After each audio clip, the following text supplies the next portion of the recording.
आइए जानते हैं आज के कुछ प्रमुख अंतर्राष्ट्रीय खबरों को। पहले एक नजर आज की हेडलाइंस पर। महाराष्ट्र में बड़ी लापरवाही, पोलियो ड्रॉप की जगह सैनिटाइजर पिलाया, 12 बच्चे हॉस्पिटल में एडमिट। राकेश टिकैत बोले, सड़कों को बंद कर किसानों को बदनाम करने की साजिश रच रही है दिल्ली पुलिस। यूपी में 1 महीने से लापता नाबालिग बेटी की मां का आरोप, पुलिस वाले कहते हैं गाड़ी में डीजल डलवाए तो ढूंढेंगे।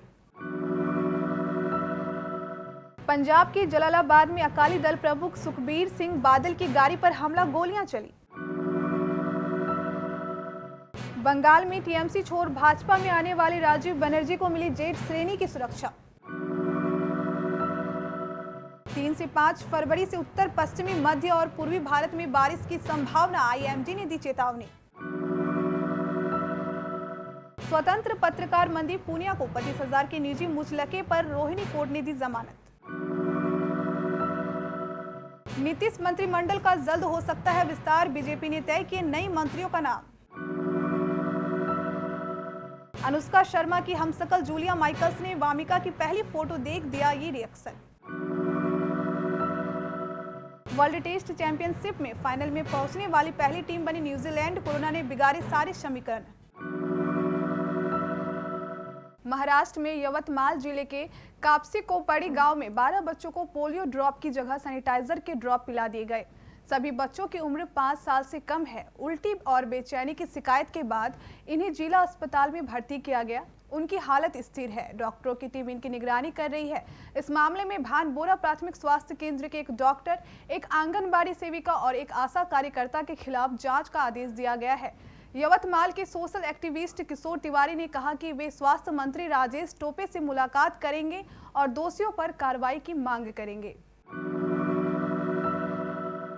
नए कृषि कानूनों पर बने गतिरोध के चलते राजधानी दिल्ली से लगी गाजीपुर, टिकरी और सिंघू बॉर्डरों पर किसानों का आंदोलन आज 69वें दिन भी जारी है। कानूनों को रद्द कराने पर अड़े किसान इस मुद्दे पर सरकार के साथ आर पार की लड़ाई का ऐलान कर चुके हैं। इस बीच राकेश टिकैत को मिल रहे भारी समर्थन के बाद गाजीपुर बॉर्डर पर अब आंदोलन का केंद्र बिंदु बन गया है। वहीं सिंघू और टिकरी बॉर्डर पर भी बड़ी संख्या में प्रदर्शनकारी मौजूद हैं। 26 जनवरी की घटना के बाद किसी तरह की अप्रिय स्थिति से बचने के लिए पुलिस ने सभी धरना स्थलों की पूरी तरह घेराबंदी कर दी है। धरना स्थलों के आसपास कई लेयर की बैरिकेडिंग करके ऊपर कटीली तारें बिछा दी गई है। सड़क पर टाइल किलर्स लगाए गए हैं। इसके अलावा भारी तादाद में पुलिस और अर्धसैनिक बल तैनात कर दिए गए हैं। उत्तर प्रदेश के कानपुर में एक दिव्यांग महिला ने आरोप लगाया है कि उन्होंने स्थानीय पुलिस कर्मियों की गाड़ी में 10 से 15,000 रुपए का डीजल डलवा दिया है ताकि वे उसकी नाबालिग लड़की को ढूंढ सके, जिसका पिछले महीने एक रिश्तेदार ने अपहरण कर लिया था। बैसाखी की मदद से चलने वाली महिला सोमवार को उन पुलिस कर्मियों के खिलाफ शिकायत लेकर कानपुर पुलिस प्रमुख के पास पहुंची। कमिश्नर दफ्तर के बाहर स्थानीय मीडिया से बात करते हुए गुड़िया नाम की इस विधवा महिला ने बताया कि उन्होंने पिछले महीने अपनी बेटी की लापता होने की शिकायत दर्ज करवाई थी, लेकिन पुलिस उनकी मदद नहीं कर रही है। महिला ने बताया, पुलिस वाले कहते रहते हैं कि हम ढूंढ रहे हैं, कई बार वो मेरा अपमान करते हैं, मेरी बेटी के चरित्र पर सवाल उठाते हुए कहते हैं कि उसकी ही गलती होगी। पुलिस वाले कहते हैं कि हमारी गाड़ी में डीजल डलवाइए, हम आपकी बेटी को ढूंढने जाएंगे। पंजाब के जलालाबाद में मंगलवार को शिरोमणि अकाली दल के प्रमुख सुखबीर सिंह बादल की गाड़ी पर हमला हुआ है। इस हमले के दौरान गोलियां भी चलाई गई। अकाली दल ने हमले के पीछे कांग्रेस के गुंडों पर आरोप लगाया है। हमले में अकाली दल के 3 कार्यकर्ताओं को गोलियां लगी है, जिससे वे घायल हो गए हैं। रिपोर्ट्स के अनुसार बादल की गाड़ी पर उस समय ये हमला हुआ जब वे आगामी पंजाब निकाय चुनाव के लिए अपनी पार्टी के कैंडिडेट के साथ जलालाबाद के एसडीएम ऑफिस जा रहे थे। इसी दौरान कांग्रेस और एसएडी के कार्यकर्ता आमने सामने आ गए। दोनों गुटों के बीच हिंसक झड़प हो गई। पश्चिम बंगाल में अप्रैल मई में विधानसभा चुनाव होने हैं। वहीं सत्तारूढ़ तृणमूल कांग्रेस छोड़कर भाजपा में नेताओं के आने का सिलसिला जारी है।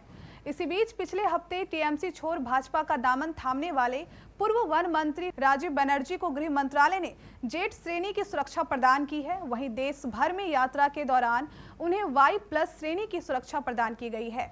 पिछले हफ्ते शुक्रवार को टीएमसी छोड़ने के बाद बनर्जी शनिवार को 4 अन्य टीएमसी नेताओं के साथ भाजपा में शामिल हो गए थे। डोमजूर से विधायक रहे राजीव बनर्जी पिछले कुछ हफ्तों से टीएमसी नेताओं के एक वर्ग के खिलाफ अपनी शिकायतें कर रहे थे। वह अब उन टीएमसी नेताओं और विधायकों की कड़ी में शामिल हो गए हैं जिन्होंने हाल ही में ममता बनर्जी खेमे को छोड़ा है और भाजपा में शामिल हुए हैं। एक पश्चिमी विक्षोभ के चलते इस सप्ताह उत्तर पश्चिम भारत, मध्य और पूर्वी भारत के कुछ हिस्सों में व्यापक बारिश होने की संभावना है। एक चक्रवाती मध्य पाकिस्तान और पश्चिम राजस्थान से सटा हुआ है। इससे उत्तर पश्चिम भारत और पश्चिमी हिमालय क्षेत्र में आज रात से मौसम प्रभावित होने की संभावना है। अलग अलग बिजली और ओलावृष्टि के साथ मध्यम बारिश या गरज के साथ 3 से 5 फरवरी तक उत्तर पश्चिमी भारत के मैदानी इलाकों में भी बारिश होने की संभावना है। 4 और 5 फरवरी को पूर्वी उत्तर प्रदेश, बिहार और झारखंड में बारिश होने की संभावना है। स्वतंत्र पत्रकार मनदीप पूनिया को रोहिणी कोर्ट ने जमानत दी है। मनदीप को कोर्ट ने 25,000 की निजी मुचलके पर जमानत दी है। मनदीप को बेल देते हुए कोर्ट ने कहा कि जमानत एक नियम है जबकि जेल का एक अपवाद है। गौरतलब है कि पुलिस ने पूनिया को सिंघू बॉर्डर प्रदर्शन स्थल से गिरफ्तार किया था, जहां केंद्र के 3 कृषि कानूनों के खिलाफ किसान प्रदर्शन कर रहे हैं। पुलिस ने पूनिया को भारतीय दंड संहिता की धारा 146, 353 और 332 सहित विभिन्न धाराओं के तहत दर्ज की गई प्राथमिकी के आधार पर गिरफ्तार किया था। पति को जमानत मिलने पर मनदीप की पत्नी लीना ने प्रतिक्रिया देते हुए कहा, खुश हूं, इस बात से संतुष्ट हूं कि वे जल्दी बाहर आ जाएंगे। मैं खुद को खुशकिस्मत समझती हूं कि बड़ी संख्या में लोगों ने मनदीप के पक्ष में आवाज उठाई। भाजपा के राष्ट्रीय अध्यक्ष जेपी नड्डा से सोमवार को नई दिल्ली में बिहार भाजपा के शीर्ष नेताओं की मुलाकात के बाद माना जा रहा है कि अब नीतीश सरकार का मंत्रिमंडल विस्तार कभी भी हो सकता है। भाजपा ने अपने नए मंत्रियों के नाम लगभग तय कर लिए हैं। बिहार इकाई के नेताओं ने ये नाम आला कमान को सुझाए हैं, जिन पर फाइनल मुहर लगते ही मंत्रिमंडल विस्तार हो जाएगा। सूत्रों से मिली जानकारी के अनुसार भाजपा इस बार बिहार सरकार में कई युवा चेहरों का स्थान देना चाहती है। वरिष्ठ नेताओं में शाहनवाज हुसैन की मंत्री बनना तय माना जा रहा है। इनके अलावा कई अन्य नामों की चर्चा है, जिनमें अंतर्राष्ट्रीय शूटर और जमुई से बीजेपी विधायक श्रेयसी सिंह राणा, रणधीर सिंह बांकीपुर के विधायक नितिन, संजय सिंह दरभंगा के विधायक संजय सरावगी, दीघा के विधायक संजीव चौरसिया, कृष्ण कुमार, एमएलसी सम्राट चौधरी, नीतीश मिश्रा, प्रमोद कुमार, बरौली के विधायक रामप्रवेश राय के नाम शामिल हैं। बॉलीवुड एक्ट्रेस अनुष्का शर्मा की विराट कोहली और बेटी वामिका संग फोटो इंटरनेट पर वायरल हो रही है। जब से उन्होंने बेटी के नाम की घोषणा करते हुए पहली फोटो शेयर की है, वह सुर्खियों में है। सेलिब्रिटीज अनुष्का शर्मा की फोटो पर रिएक्शन देते हुए हार्ट और किस इमोजी बना रहे हैं।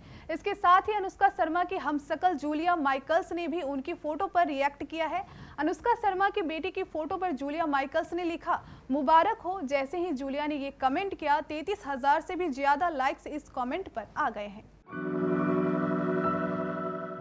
कोरोना महामारी की वजह से ऑस्ट्रेलिया ने अपना दक्षिण अफ्रीकी दौरा टाल दिया। क्रिकेट ऑस्ट्रेलिया ने मंगलवार को ट्वीट कर इस बात की जानकारी दी। दरअसल इसी महीने के अंत में ऑस्ट्रेलियाई टीम 3 मैचों की टेस्ट सीरीज के लिए दक्षिण अफ्रीका जाने वाली थी। ऐसे में दक्षिण अफ्रीका दौरा स्थगित करने के बाद Australia world test championship final की रेस से बाहर हो सकती है। वहीं न्यूजीलैंड की टीम वर्ल्ड टेस्ट चैंपियनशिप के फाइनल के क्वालिफाई कर गई है। अब यह देखना दिलचस्प होगा कि भारत, इंग्लैंड और ऑस्ट्रेलिया में से कौन सी दूसरी टीम फाइनल में पहुंचती है, क्योंकि जून 2021 में टेस्ट चैंपियनशिप का फाइनल होना है और अभी तीसरे नंबर पर काबिज ऑस्ट्रेलिया को इससे पहले सीरीज पूरी करनी होंगी।